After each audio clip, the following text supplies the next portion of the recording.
Kepala Dinas Kependudukan dan Catatan Sipil Kota Palembang mengklaim jika hingga Oktober 2024 ini penerbitan KIA di Palembang sudah melampaui target nasional di angka 60%.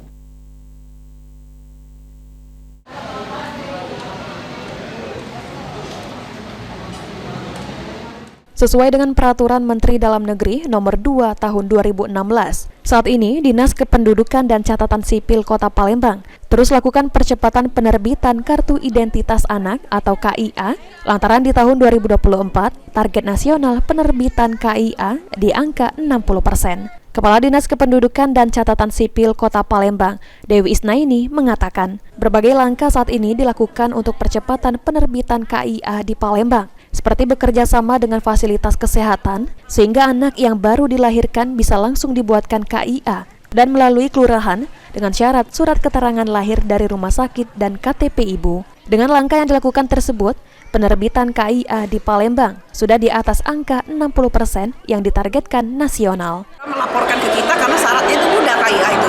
Tinggal surat keterangan lahir dari rumah sakit atau dari kelurahan, kartu keluarga ibu, KTP ibu dan anak, kemudian diaktifkan ke Dukcapil bisa melalui WA atau online.